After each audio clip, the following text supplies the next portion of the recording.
എല്ലാ സുഹൃത്തുക്കൾക്കും നമസ്കാരം. അധ്യാത്മരാമായണം മൂലഗ്രന്ഥത്തിൻ്റെ പാരായണം 48-ാം ദിവസമായ ഇന്ന് ഉത്തരകാണ്ഡത്തിലെ പഞ്ചമ സർഗമാണ് പാരായണം ചെയ്യുന്നത്. രാമായണത്തെ തുടർന്ന് നാരായണീയം വ്യാഖ്യാനസഹിതം ചൊല്ലുന്നതിന് ഒരു താല്പര്യമുണ്ട്. അത് തുടർച്ചയായി ലഭിക്കുന്നതിന് ഈ ചാനൽ സബ്സ്ക്രൈബ് ചെയ്യുക, ഒപ്പം ലൈക്ക് ചെയ്യുക.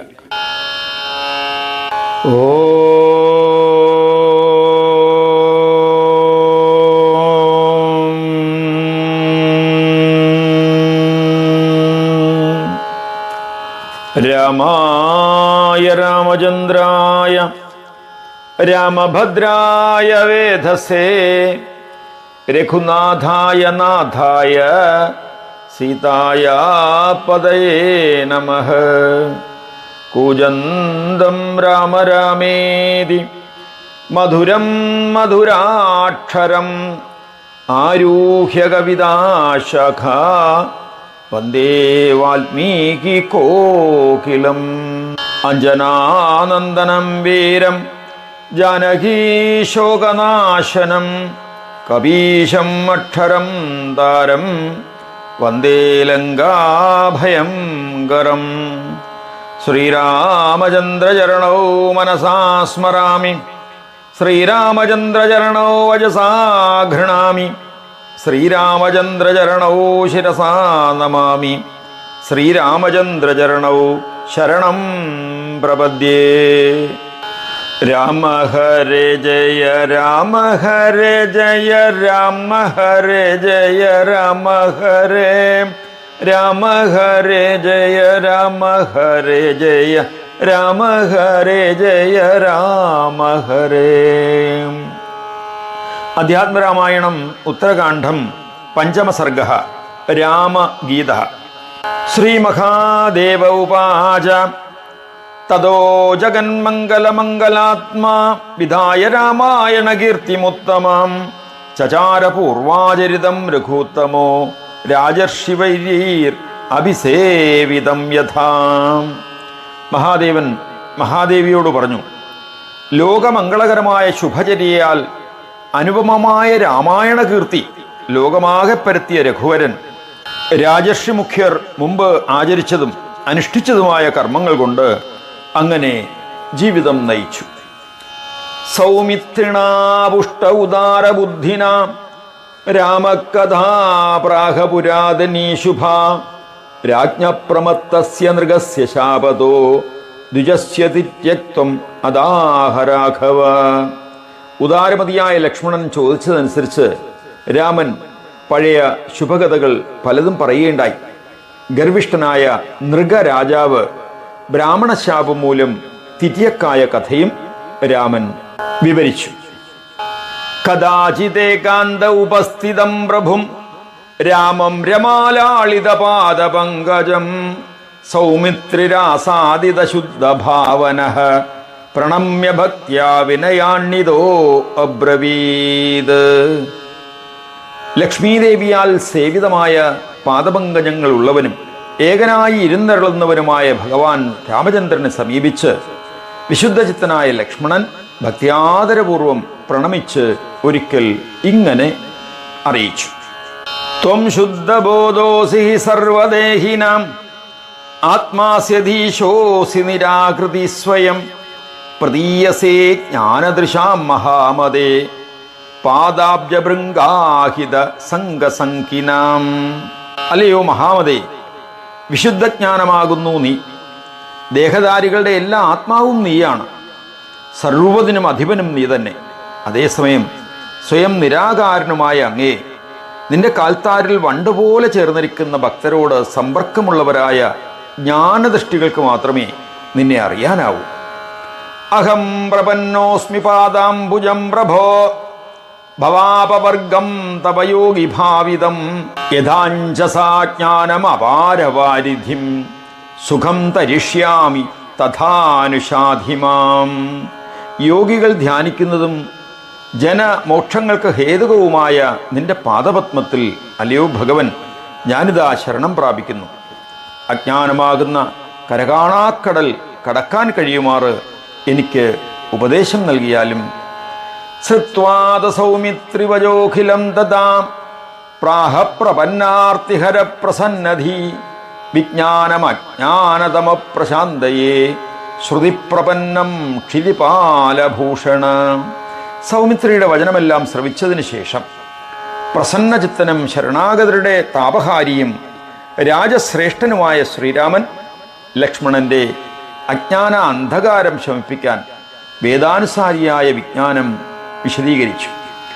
ആദൗ സവർണാശ്രമവർണിതാ ക്രിയ കൃത്വാ സമാസാദിത ശുദ്ധമാനസഃ സമാപ്യ തത്പൂർവമുപാത്ത സാധന സമാശ്രയേ സദ്ഗുരും ആത്മലബ്ധയേ. ആദ്യം അവനവന്റെ വർണ്ണാശ്രമത്തിൽ നിർദ്ദേശിച്ച കർമ്മങ്ങൾ അനുഷ്ഠിച്ച് ചിത്തശുദ്ധി നേടുക, ശമ ദമാദികൾ ആർജിക്കുക, പിന്നെ വർണ്ണാശ്രമ കർമ്മങ്ങൾ വെടിയുക, ആത്മജ്ഞാനത്തിനായി സദ്ഗുരുവിനെ ശരണം പ്രാപിക്കുകയും ചെയ്യുക. ക്രിയാശരീരോദ്ഭവഹേതുരാദ്യത പ്രിയാപ്രിയൗതൗ ഭവതസുരാഗിണഃ ധർമ്മേതരൗ തത്ര പുനഃശരീരകം പുനഃക്രിയാചക്രവതീര്യതേ ഭവ. ദേഹാന്തരപ്രാപ്തിക്കുള്ള ഉപാധി എന്ന നിലയിൽ കർമ്മത്തിന് മഹത്വമുണ്ട്. പ്രതിപത്തിയുള്ളവന് പ്രിയത്തിനും അപ്രിയത്തിനും, അതായത് ധർമാധർമ്മങ്ങൾക്ക് അത് ഉതകുന്നതായിരിക്കും. ധർമ്മത്തിൽ നിന്ന് വ്യതിചലിച്ചാൽ വീണ്ടും ശരീരം ധരിക്കേണ്ടി വരും, വീണ്ടും കർമ്മം ആവർത്തിക്കും. സംസാരചക്രം പോലെ ഇത് ആവർത്തിച്ചുകൊണ്ടേയിരിക്കും. അജ്ഞാനമേവാസ്യ ഹി മൂലകാരണം തദ്ധാനമേവാത്ര വിധൗ വിധീയത്തെ വിദ്യൈവ തന്നാശവിധൗ പഠീയസി ന കർമ്മതജ്ജം സവിരോധം ഈരിതം. ഈ ജഗത്തിന്റെ മൂലകാരണം അജ്ഞാനം തന്നെയാണ്. ഇതിനെപ്പറ്റി ഉള്ള വിധിയിൽ വേദവാക്യങ്ങളിൽ സംസാര പരിഹാരമാണ് വിധിക്കപ്പെടുന്നത്. വിദ്യ ജ്ഞാനം മാത്രമാണ്. സംസാരനാശത്തിന് സമർത്ഥം സംസാരജനിതമായ കർമ്മം അതിനെ പരിഹരിക്കുകയില്ല എന്ന് ശ്രുതിവചനം.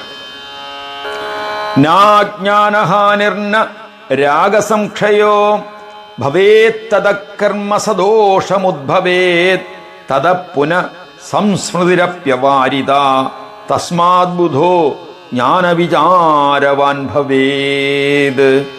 അജ്ഞാനത്തിന് ഹാനിയോ ആസക്തിക്ഷയമോ സകാമകർമ്മത്താൽ ഭവിക്കുകയില്ല. ദോഷമുള്ള കർമ്മം ഉണ്ടാവുകയും ചെയ്യും. അതിൽ നിന്ന് പിന്നെയും സംസാരം അനിവാര്യമായി വരുന്നു. അതുകൊണ്ട് ബുദ്ധിമാൻ ജ്ഞാനചിന്തയിൽ മുഴുകണം.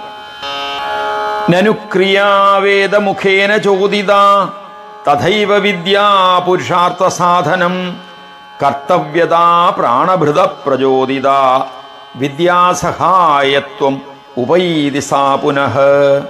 ജ്ഞാനം പുരുഷാർത്ഥ സിദ്ധിക്ക് ഉപാധിയാണ്. വേദാനുസാരിയായ കർമ്മവും അതുപോലെ തന്നെ.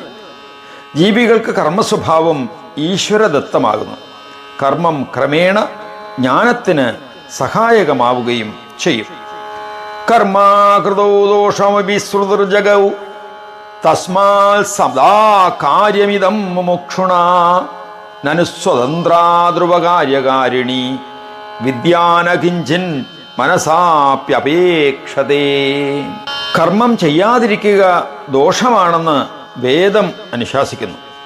അതിനാൽ മോക്ഷേച്ഛു ആയുള്ളവൻ സദാ കർമ്മം അനുഷ്ഠിക്കണം. ജ്ഞാനം സ്വതന്ത്രമല്ലേ, തീർത്തും ഫലപ്രദവുമാണല്ലോ. സങ്കല്പത്തിൽ പോലും അതിന് മറ്റൊരു കർമ്മവും ആവശ്യമില്ല എന്നും ചിലർ പറയുന്നുണ്ട്. ന സത്വകാര്യോഭിഹി യദ്വദധ്വര പ്രകാംക്ഷതേന്യാനവികാരഗാദികാൻ തഥൈവ വിദ്യാവിദിത പ്രകാശിതൈഃ വിശിഷ്യതേ കർമ്മഭിരേവ മുക്തയേ. യജ്ഞം സാത്വിക കർമ്മം എങ്കിലും അതിന് നടത്തിപ്പുകാരും മറ്റും ആവശ്യമാണ്.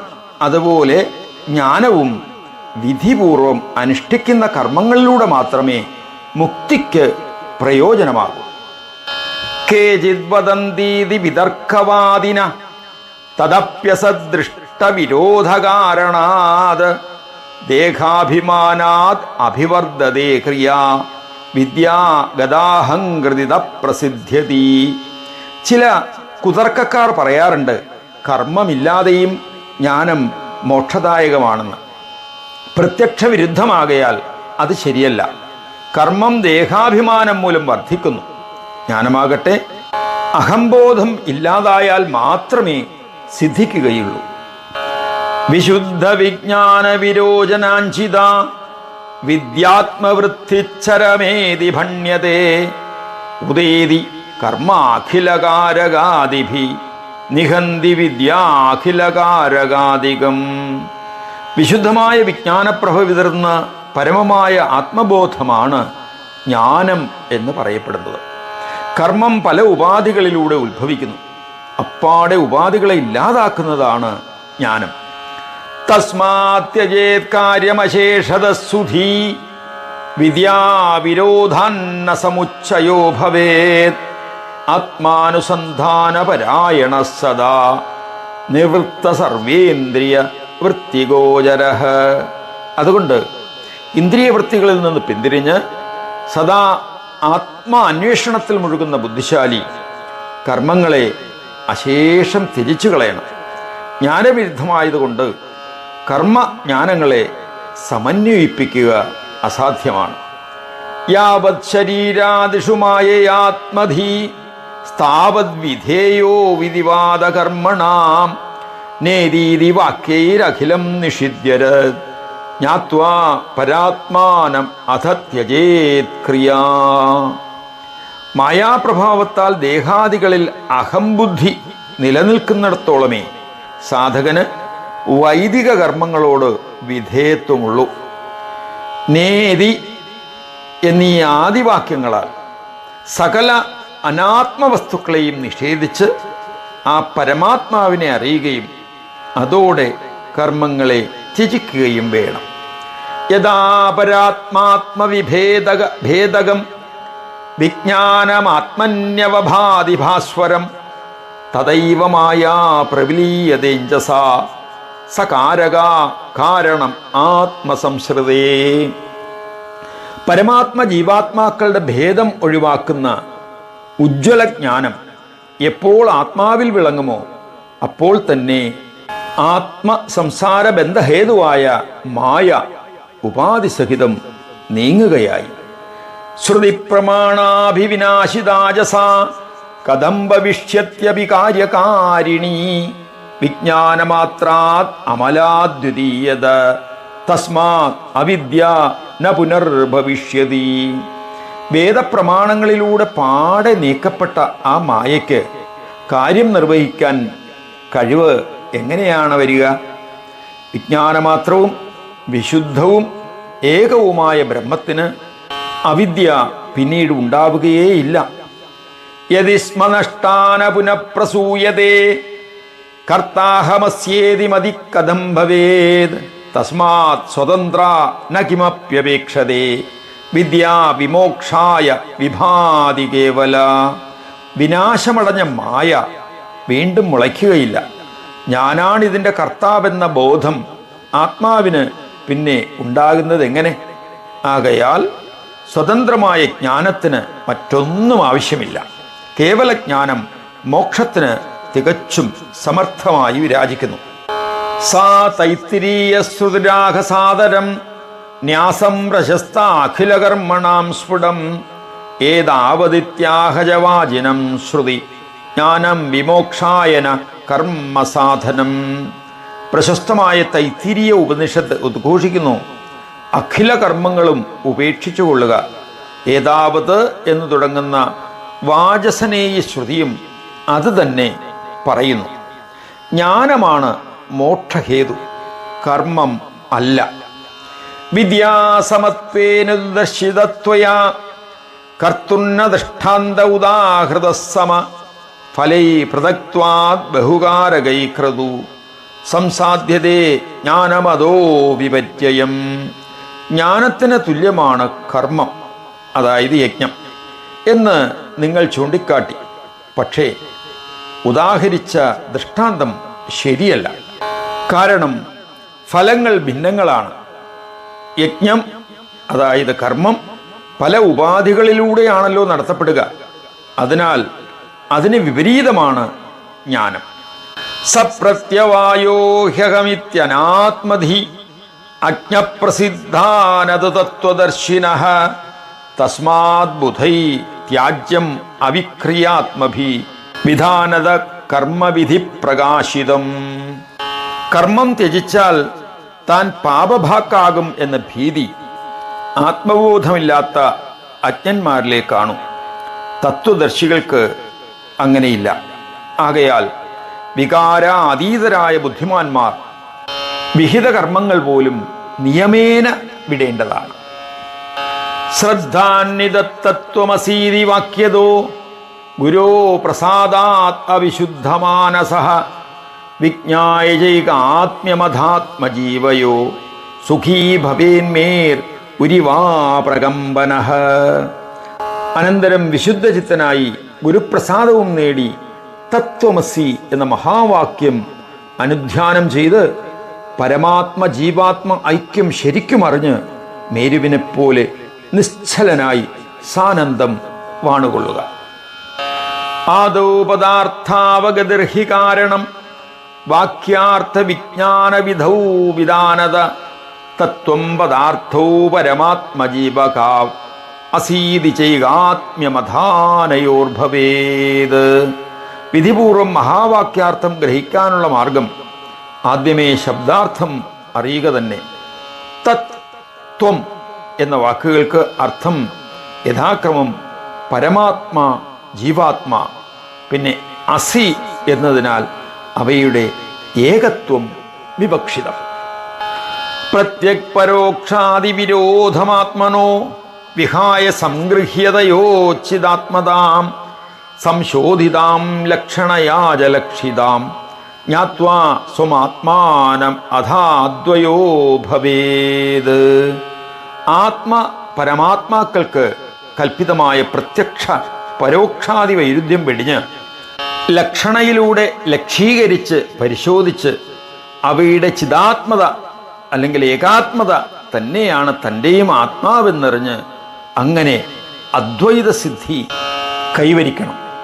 ശ്രോതാക്കളുടെ അറിവിലേക്കായി ഇത് അല്പമൊന്ന് വിവരിക്കാം. പ്രത്യക് എന്ന പദം കൊണ്ട് ജീവാത്മാവിനെയും പരോക്ഷം എന്ന പദം കൊണ്ട് പരമാത്മാവിനെയും വിവക്ഷിക്കുന്നു. പരാത്മാവ് അനുഭവഗോചരമല്ല, അതുകൊണ്ട് പരോക്ഷമായിരിക്കുന്നു. ഇവ തമ്മിലുള്ള വ്യത്യാസം വെടിയണം.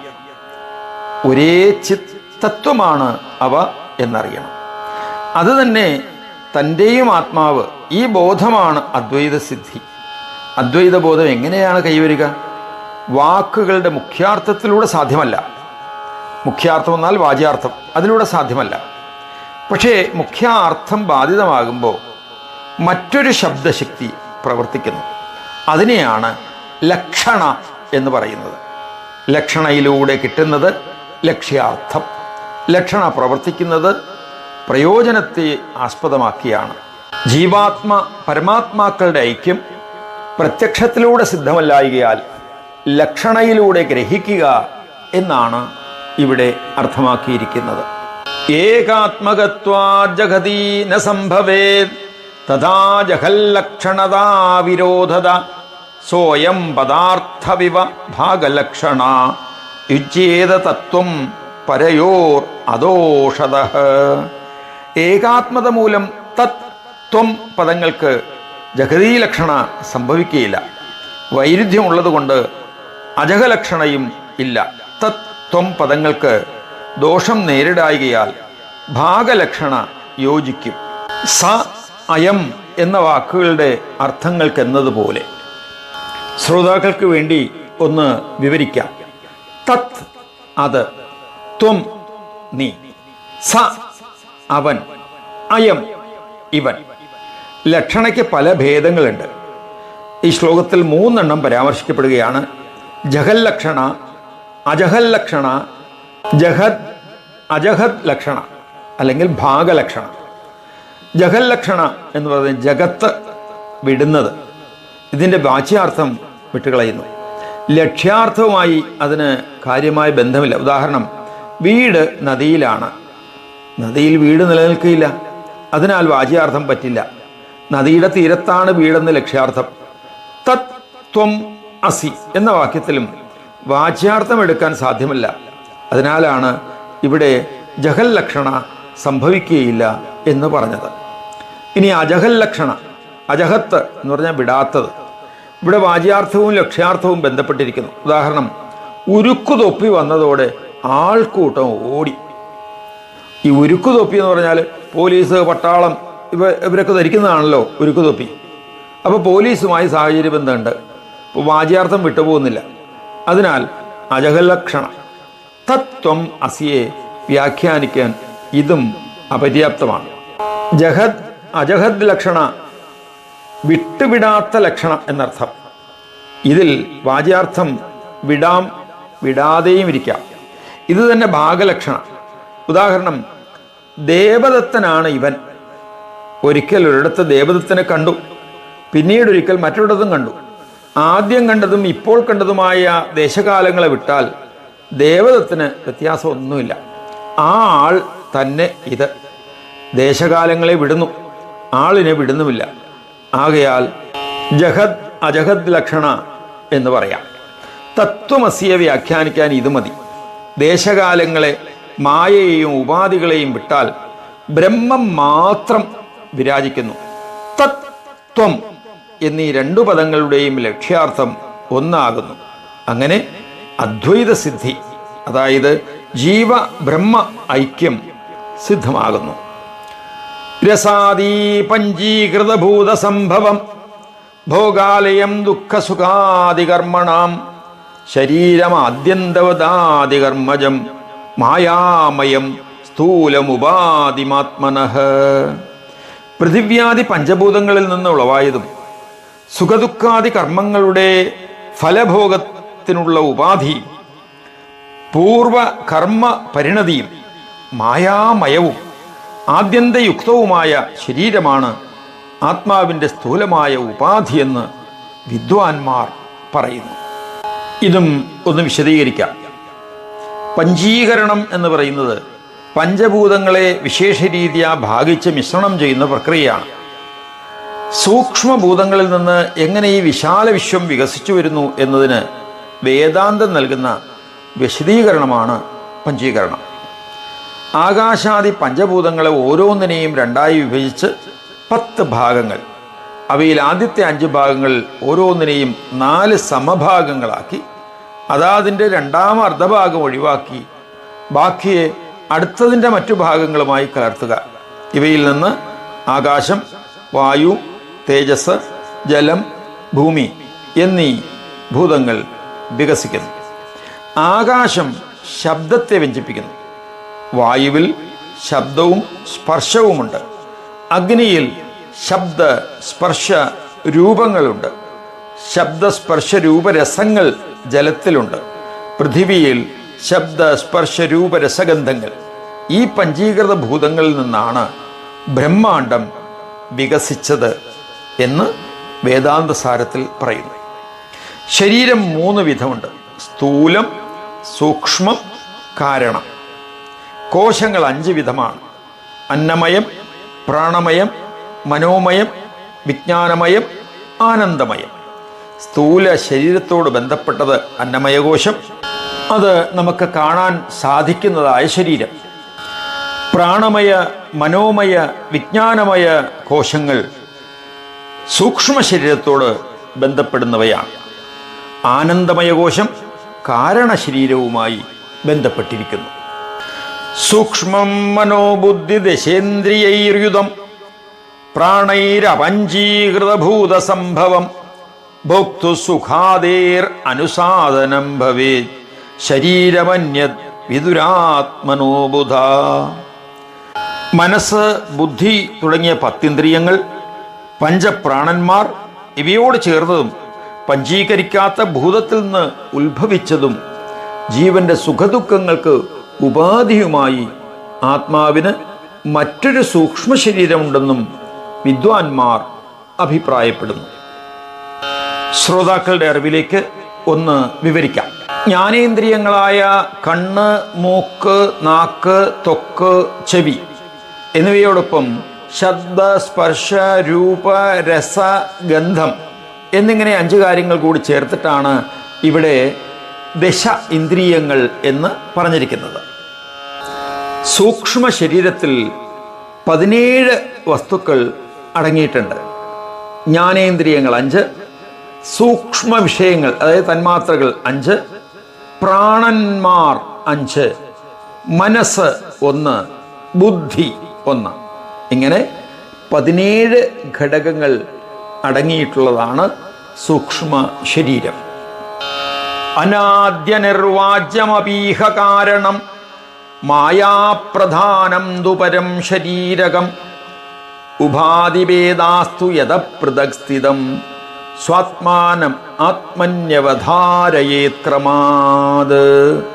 അനാദിയും അനിർവചനീയവും മായാമയവുമായ കാരണശരീരമാണ് അതിനപ്പുറത്ത്. അതുകൊണ്ട് ഉപാധിഭേദങ്ങളിൽ നിന്ന് വേറിട്ട് നിൽക്കുന്ന ആത്മാവിനെ ക്രമേണ സ്വന്തം ആത്മാവിൽ തന്നെ ദർശിക്കേണ്ടതാണ്.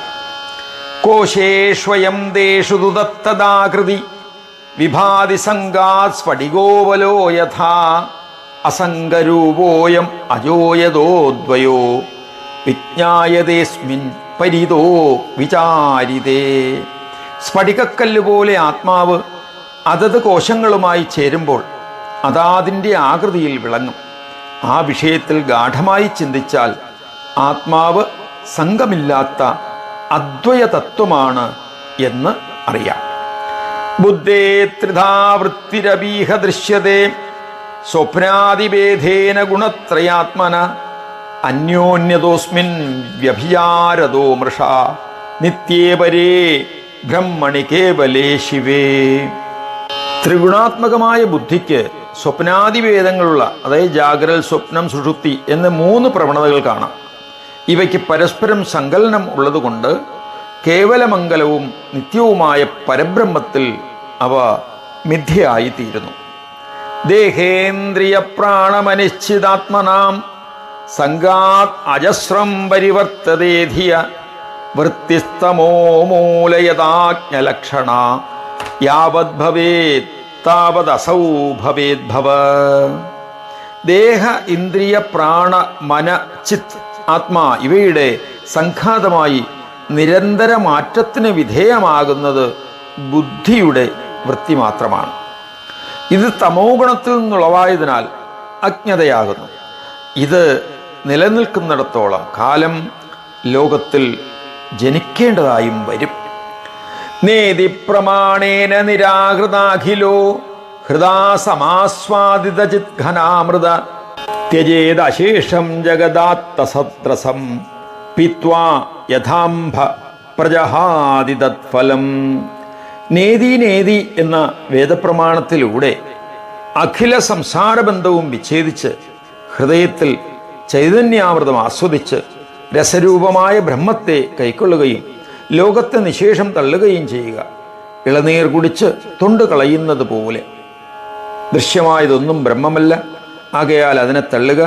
ഹൃദയം നിറയുമാർ അഖണ്ഡമായ ആനന്ദാമൃതം അതായത് ബ്രഹ്മാനന്ദം അനുഭവിച്ചുകൊണ്ട് വെറും തൊണ്ടായ ജഗത്തിനെ കൈവിടിയുക എന്നാണ് ഇവിടെ ഉപദേശിച്ചിരിക്കുന്നത്. കദാചിദാത്മാനമൃതോ ന ജായതേ ന ക്ഷീയതേനാപി വിവർദ്ധതേനവ നിരസ്തത സർവാതിശയ സുഖാത്മക സ്വയം പ്രഭ സർവഗതോയം അദ്വയ. ആത്മാവ് ഒരിക്കലും മരിക്കുന്നില്ല, ജനിക്കുന്നുമില്ല, ക്ഷയിക്കുന്നുമില്ല, വർദ്ധിക്കുന്നുമില്ല. അത് പുതിയതല്ല, അതിനെ അതിശയിക്കാനൊന്നുമില്ല. അത് സുഖാത്മകവും സ്വയം പ്രകാശകവും സർവവ്യാപകവും ഏകവും ആകുന്നു. ഏവം വിദേ ജ്ഞാനമയേ സുഖാത്മകേ കദംബവോ ദുഃഖമയ പ്രതീയതേ അജ്ഞാനതോധ്യാസവശാത് പ്രകാശതേ ജ്ഞാനേ വിലീയേത വിരോധതക്ഷണാത്. ഇങ്ങനെ ജ്ഞാനമയവും ആനന്ദരൂപവുമായ ആത്മാവിൽ ആടൽ നിറഞ്ഞ ഈ ലോകം എങ്ങനെ പ്രതീതമാകും?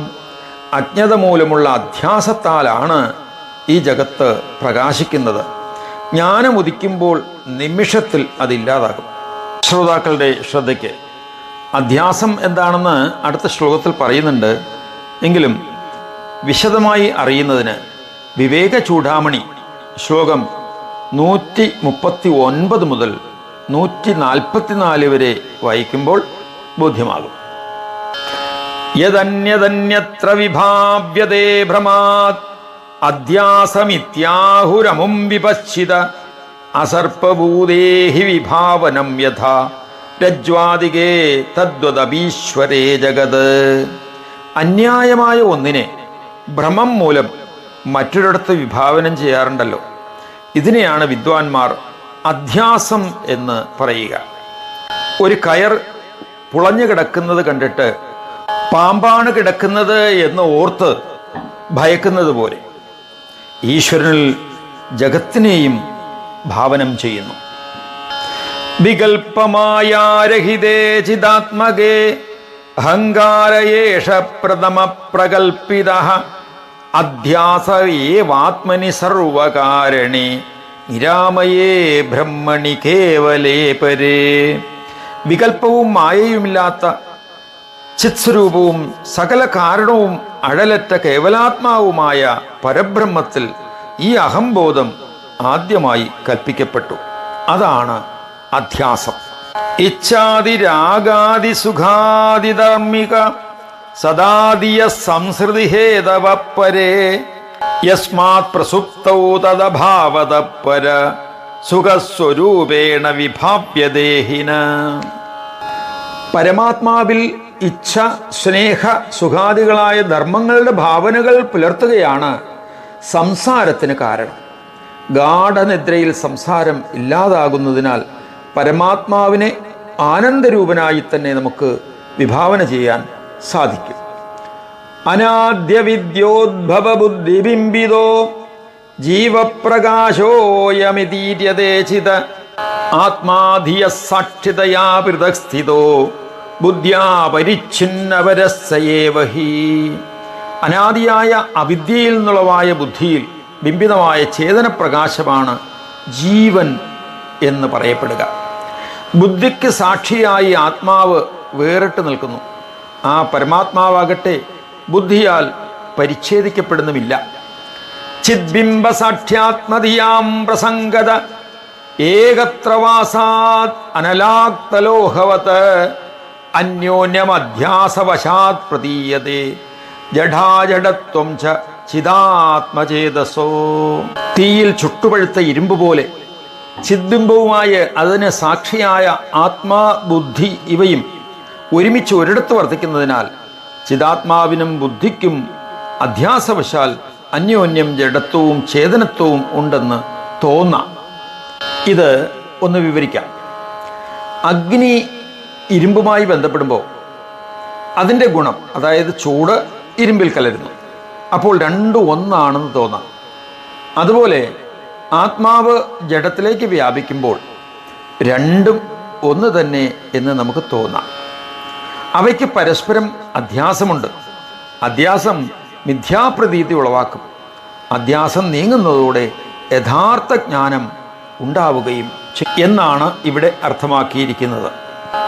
ഗുരോ സകാശാദവിവേദവാക്യത സഞ്ജാത വിദ്യാനുഭവോ നിരീക്ഷ്യതം സ്വാത്മാനമാത്മാസ്തൂപാതിവർജിതം ത്യജേദശേഷം ജഡമാത്മഗോചരം. ഗുരുവിൻ്റെ സാമീപ്യത്താൽ, വേദവാക്യങ്ങളുടെ മനനത്താൽ ആത്മജ്ഞാന അനുഭവം നേടി തന്നിൽ നിലകൊള്ളുന്ന ഉപാധിരഹിതനായ ആ പരമാത്മാവിനെ ദർശിക്കുകയും ആത്മാവിൽ പ്രതീതമായി ജഡത്തെ അശേഷം ഉപേക്ഷിക്കുകയും വേണം. പ്രകാശരൂപോഹം അജോഹം അദ്വയോ അസത്കൃത വിഭാദോഹം അതീവ നിർമ്മല വിശുദ്ധ വിജ്ഞാന ഘനോ നിരാമയ സമ്പൂർണം ആനന്ദമയോ അഹം അക്രിയ. ഞാൻ പ്രകാശരൂപനാണ്. ഞാൻ ജനനമില്ലാത്തവനാണ്. അദ്വയനാണ്. ഞാൻ നിരന്തരം ഭാസിക്കുന്നവനാണ്. പരമപരിശുദ്ധനാണ്. വിശുദ്ധ വിജ്ഞാനക്കാമ്പ് അല്ലലില്ലാത്തവനാണ് ഞാൻ. ക്രിയയില്ലാത്തവനാണ് ഞാൻ. തികച്ചും ആനന്ദമയനാണ്. സദൈവ മുക്തോഹം അചിന്യശക്തിമാൻ അതീന്ദ്രിയ ജ്ഞാനം അവിക്രിയാത്മക അനന്തപാരോഹം അഹർനിശം ബുധൈ വിഭാവിതോഹം ഹൃദി വേദവാദിഭി. ഞാൻ എന്നും മുക്തനാണ്, അപാര ശക്തിക്കുടമയാണ്, ഇന്ദ്രിയ അതീതനാണ്, ജ്ഞാനസ്വരൂപിയാണ്, ക്രിയകൾക്ക് അതീതനാണ്, ഞാൻ അതിരില്ലാത്തവനാണ്. വൈദിക വിദ്വാൻമാർ രാവും പകലും മനസ്സിൽ ധ്യാനിക്കുന്നത് എന്നെയാണ്. ഏവം സദാത്മാനം അഖണ്ഡിതാത്മന വിചാരമാണസ്യ വിശുദ്ധ ഭാവന അന്യാദവിദ്യാം അജിരേണകാരകൈ രസായനം യദ്ദുപാസിതം രുച. ഇപ്രകാരം പതറാത്ത മനസ്സോടെ സദാ ആത്മവിചിന്തനം ചെയ്യുന്നവൻ്റെ ശുദ്ധഭാവന ഉടനടി ഉപാധികളോടൊപ്പം അവിദ്യയെ നശിപ്പിച്ചു കളയും. സേവിക്കപ്പെട്ട രസായനം രോഗങ്ങളെ അകറ്റുന്നത് പോലെ. വിവിക്ത ആസീന ഉപാരതേന്ദ്രിയോ വിനിർജിതാത്മാ വിമലാന്തരാശയ വിഭാവയേത് ഏകമനന്യസാധനോ വിജ്ഞാനദൃക് കേവല ആത്മസംസ്ഥിത. സാധകൻ അന്ധഃകരണം വിമലമാക്കി ഇന്ദ്രിയങ്ങളെ വിഷയങ്ങളിൽ നിന്ന് പിന്തിരിപ്പിച്ച് മനോനിയന്ത്രണത്തോടെ ഏകാന്തതയിൽ ആസനസ്ഥനാകണം. കേവലം ആത്മാവിൽ ഉറച്ച് മറ്റു സഹായം തേടാതെ വിജ്ഞാനദൃഷ്ടിയാൽ ഏകനായ പരമാത്മാവിനെ ധ്യാനിക്കുകയും വേണം. വിശ്വം യദേതത് പരമാത്മദർശനം വിലോപയേതാത്മനി സർവകാരണേ പൂർണ്ണച്ചിദാനന്ദമയോപതിഷ്ഠതേ ന വേദബാഹ്യം ന കിഞ്ചിദാന്തരം.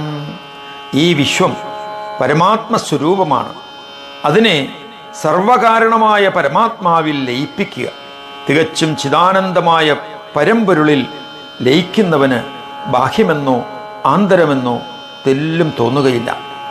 പൂർവം സമാധേരഖിലം വിചിന്തയേത് ഓംകാരമാത്രം സചരാചരം ജഗത് തദേവ വാജ്യം പ്രണവോ ഹി വാചകോ വിഭാവ്യതേ അജ്ഞാനവശാന്നബോധ. സമാധി ലഭിക്കുന്നതിന് മുമ്പ് ഇങ്ങനെ ചിന്തിച്ചുറയ്ക്കണം. ചരാചരമായ ജഗത്ത് ഓംകാരം മാത്രമാണ്. അത് ജഗത്വാജ്യവും ഓങ്കാരം വാചകവും തന്നെ. അജ്ഞതയാലാണ് ജഗത്ത് പ്രതീതമാകുന്നത്. ബോധോദയത്തിൽ ജഗത്ത് ഇല്ലാതാകും. അകാരസജ്ഞ പുരുഷോ ഹി വിശ്വകോ ഉകാരകസ്തേജസൈര്യതേ ക്രമാത് പ്രാജ്ഞോ മകാര പരിപഠ്യതേഖിലൈ സമാധിപൂർവം നതു തത്വതോ ഭവേത്. ക്രമപ്രകാരം അകാരം വിശ്വപുരുഷനാണ്, ഉകാരം തൈജസ പുരുഷനെ സൂചിപ്പിക്കുന്നു, പ്രാജ്ഞനാണ് മകാരം എന്നേവർക്കും അറിയാം. സമാധിക്ക് മുമ്പ് വരെ ഇവയുള്ളൂ, തത്വത്തിൽ ഇത് ഉണ്ടായിരിക്കുന്നതും അല്ല. ശ്രോതാക്കൾക്ക് വേണ്ടി ഒന്ന് വിവരിക്കാം. പരമാത്മാവിൻ്റെ ഏറ്റവും പ്രഥിതമായ നാമമാണ് പ്രണവം, അതായത് ഓങ്കാരം. തസ്യവാചക പ്രണവ എന്ന യോഗസൂത്രത്തിൽ 1-ാമത്തെ അധ്യായത്തിൽ 27-ാമത്തെ ശ്ലോകമായിട്ട് പറയുന്നുണ്ട്. തത്തേ സംഗ്രഹേണ ബ്രവീമി ഓം ഇതി ഏതത്. 3 അക്ഷരങ്ങൾ ചേർന്ന ഓങ്കാരം ഉണ്ടാകുന്നു. ഓം ഇത്യേകാക്ഷരം ബ്രഹ്മ എന്ന് ഭഗവത്ഗീതയിലും പറയുന്നുണ്ടല്ലോ. അകാര ഉകാര മകാരങ്ങൾ ചേർന്നതാണ് ഓംകാരം.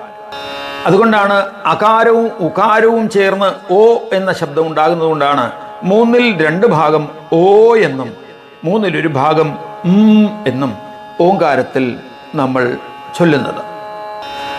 അകാര ഉകാര മകാരങ്ങളെ ബ്രഹ്മ വിഷ്ണു മഹേശ്വരന്മാരായി പൗരാണികന്മാർ വ്യക്തമാക്കുന്നുണ്ട്. വിശ്വൻ, തൈജസൻ, പ്രാജ്ഞൻ ഇവ ജീവാത്മാവിൻ്റെ നാമങ്ങളെന്ന് ഓങ്കാരത്തിൻ്റെ ഭാഗങ്ങളായി കൽപ്പിക്കുന്നു.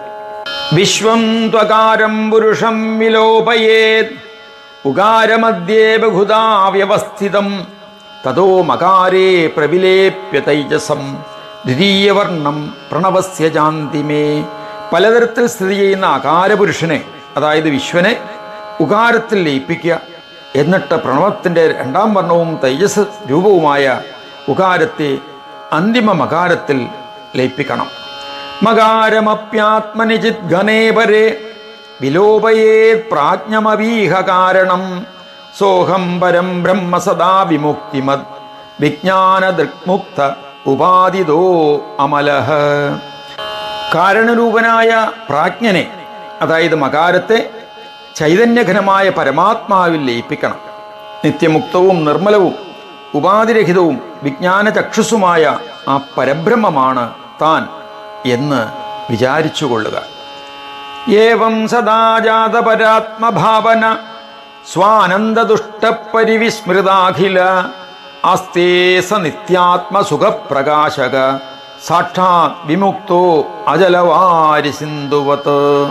ഇപ്രകാരം നിരന്തരം പരമാത്മചിന്തയിൽ മുഴുകി ആത്മാനന്ദത്തിൽ തുഷ്ടിപൂണ്ട് മറ്റെല്ലാം മറന്ന് നിത്യ ആത്മസുഖം പ്രകാശിപ്പിക്കുന്ന യോഗി അജലജലമായ സാഗരം പോലെ നേരെ മോക്ഷം നേടുന്നു.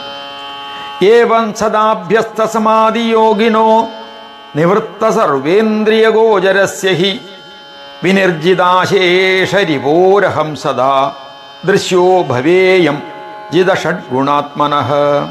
ഇങ്ങനെ സദാ സമാധിയോഗ അഭ്യസിക്കുന്ന എല്ലാ ഇന്ദ്രിയ വിഷയങ്ങളിൽ നിന്നും പിന്തിരിഞ്ഞ കാമാതിരിപുക്കളെ പാടെ വിജയിച്ച ഷഡ്ഗുണങ്ങളെ അടക്കിയ യോഗിക്ക് ഞാൻ സദാ ദൃശ്യനായിരിക്കും.